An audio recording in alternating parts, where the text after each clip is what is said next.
God says just a few minutes ago, something terrifying happened involving your soulmate.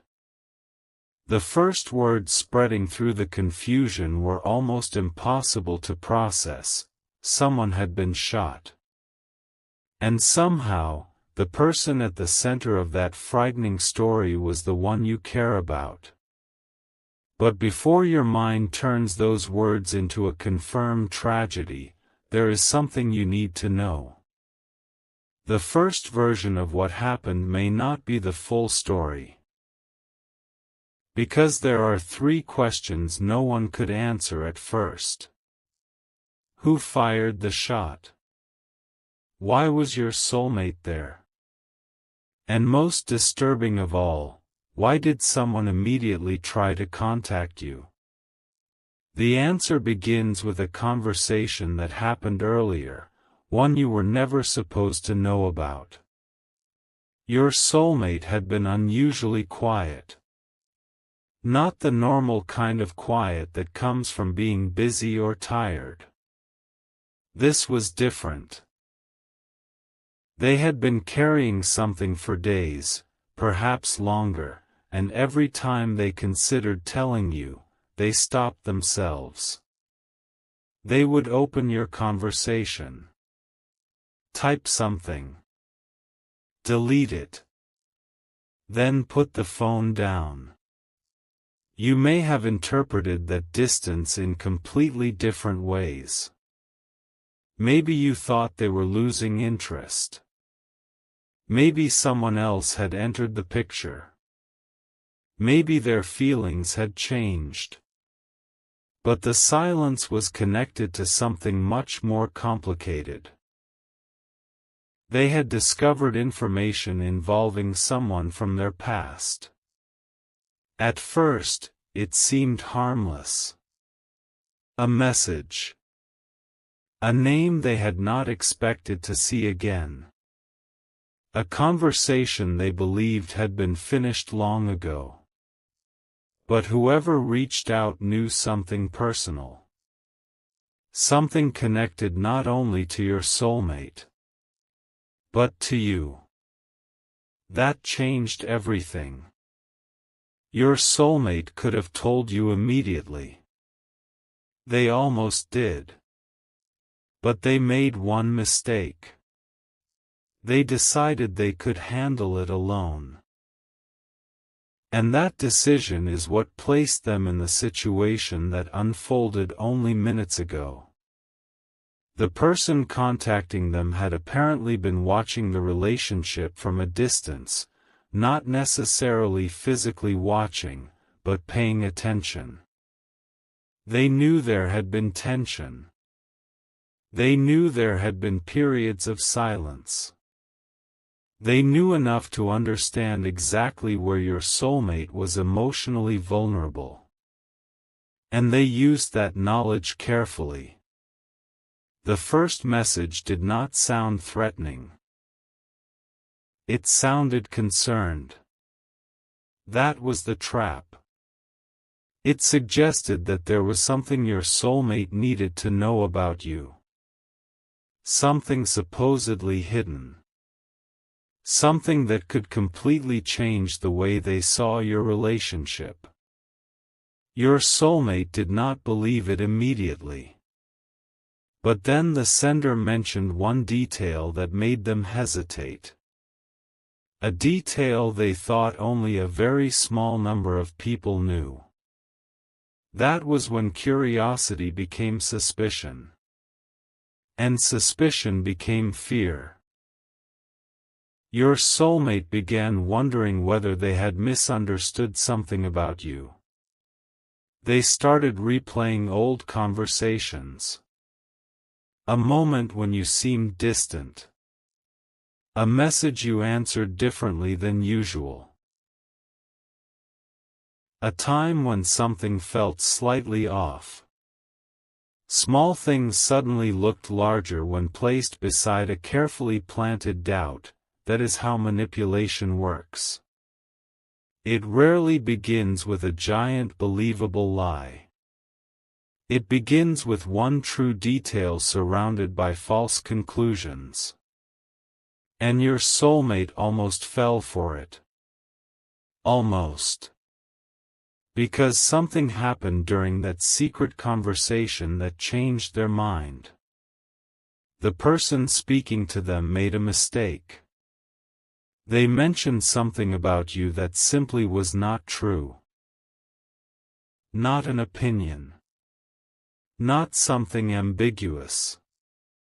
A specific claim your soulmate knew was false. And suddenly, the entire story began collapsing. That should have been the end. Your soulmate should have walked away. Instead, they wanted answers. Who was doing this? Why were they trying to create distance between you? And how did they know private details?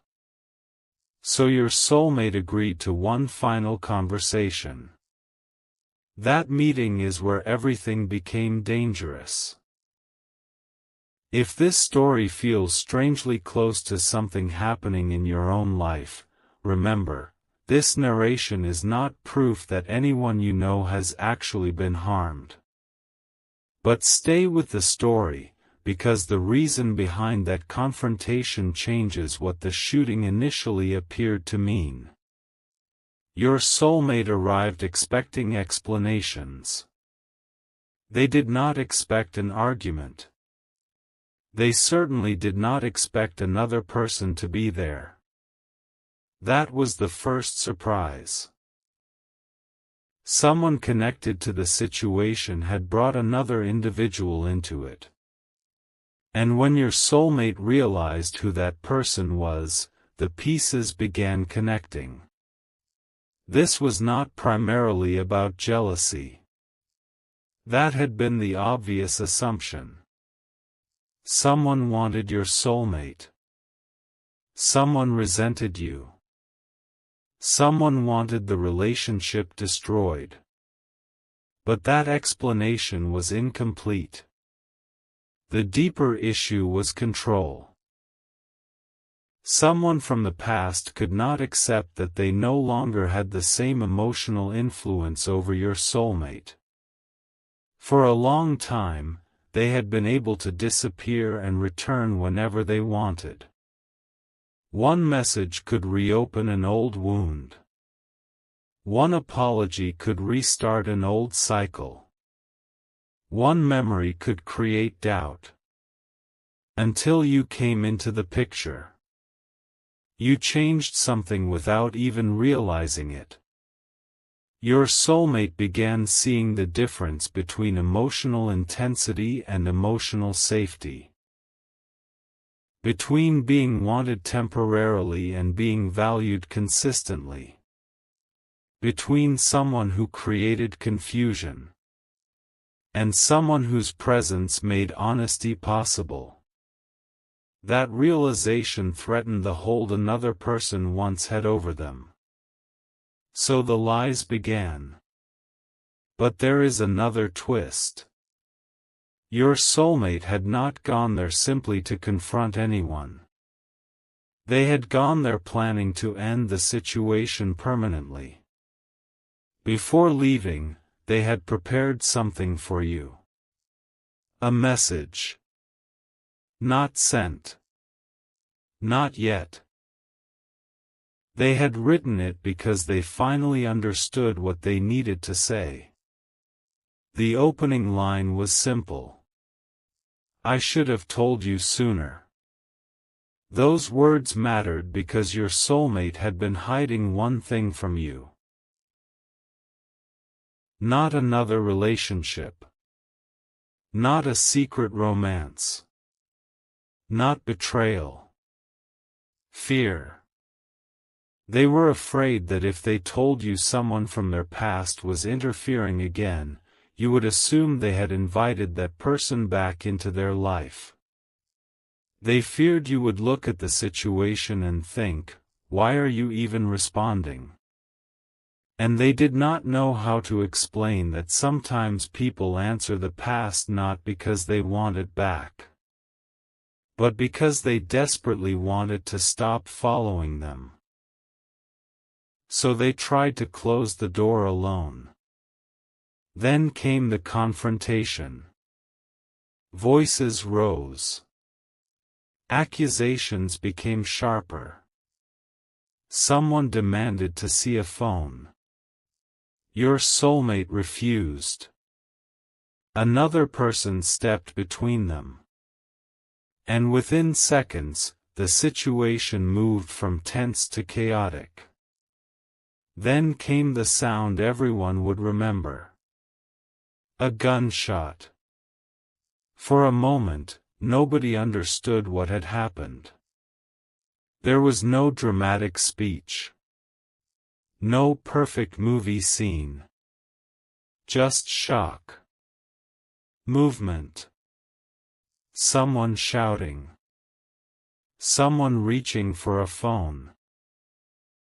Someone else frozen completely still. And one terrifying assumption spread immediately. Your soulmate had been shot. But here is where the first version of the story breaks apart. The shot had been fired during the struggle. And the early information was confused. Someone had been injured, but the details being repeated were not reliable enough to establish exactly who had been struck or how seriously. That uncertainty matters. Because when fear moves faster than facts, a rumor can become truth within minutes. And this is why someone tried to reach you. Your name was visible on your soulmate's phone. Not because you were involved in the confrontation. Because your conversation was already open. Your soulmate had been looking at your messages before everything happened. And there was something else on that screen.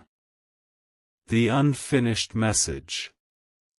I should have told you sooner. Imagine seeing only those words after hearing that something terrible happened. Your mind would immediately fill in the rest.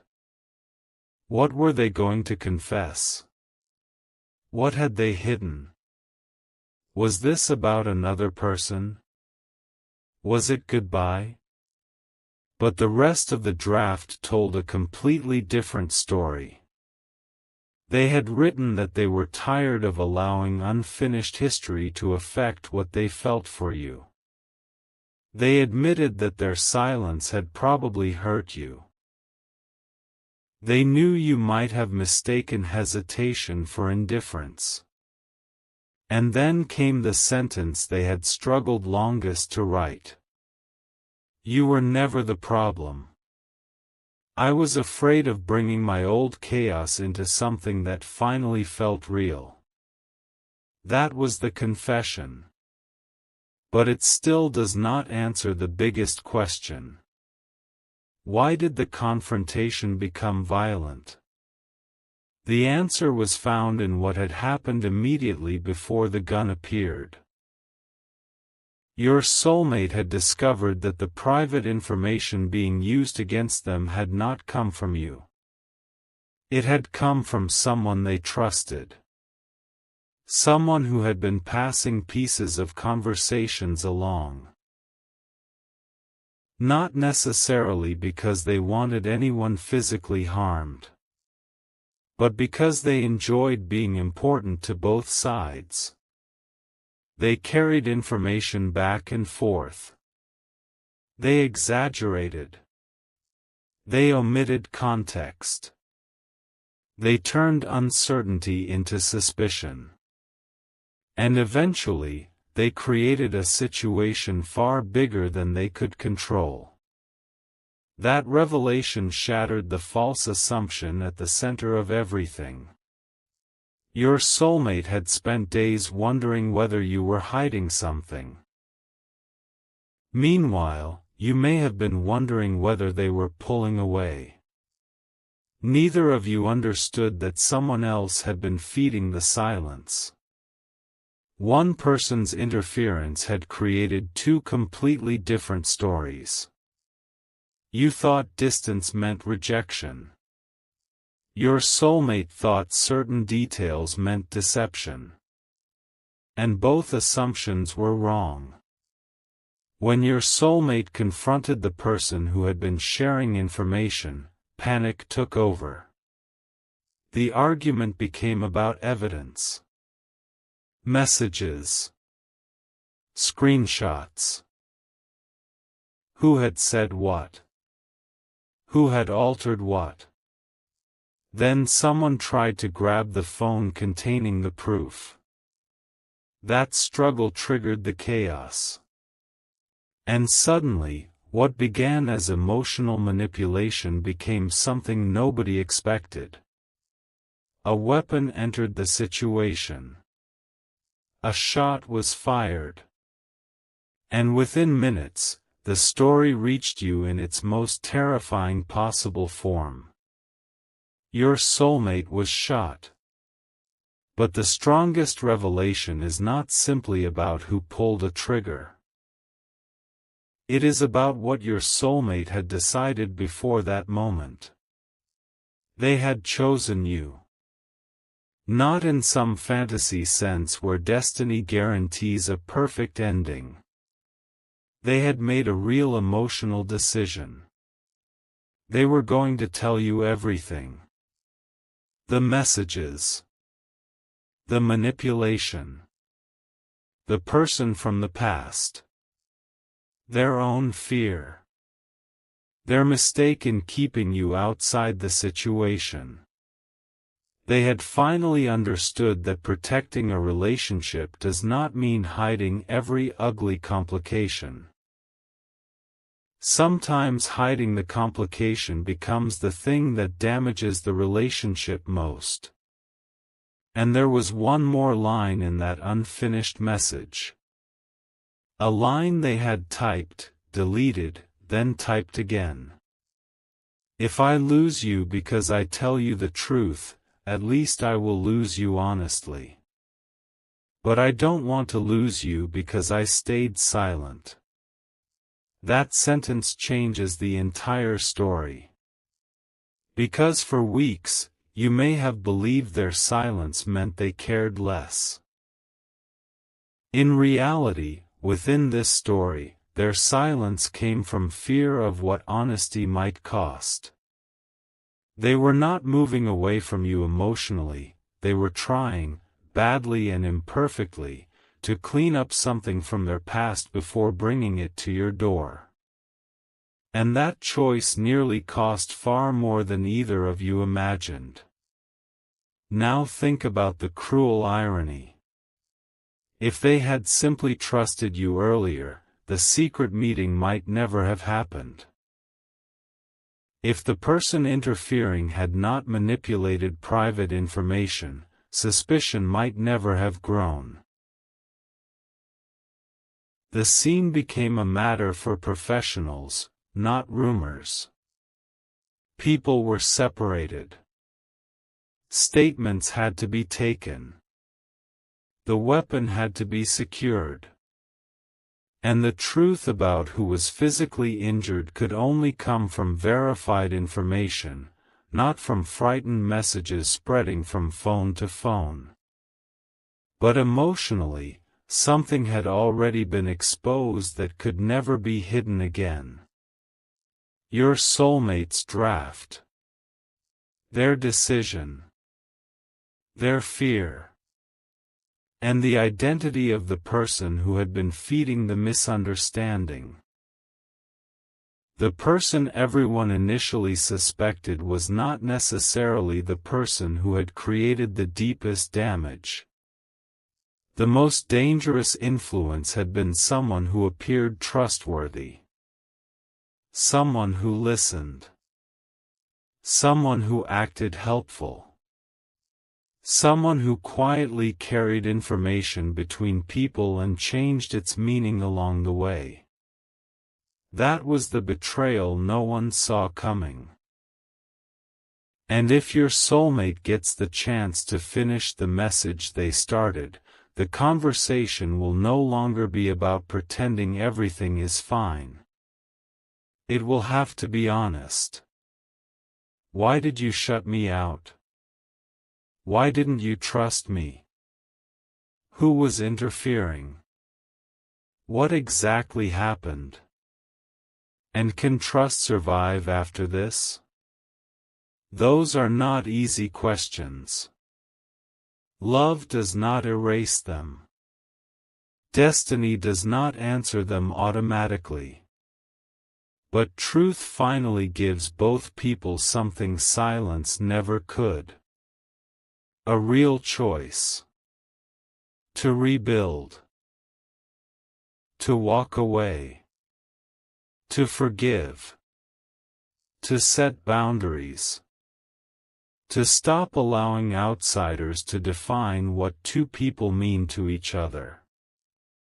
And perhaps that is the final truth hidden inside those terrifying opening words. The gunshot was the loudest moment.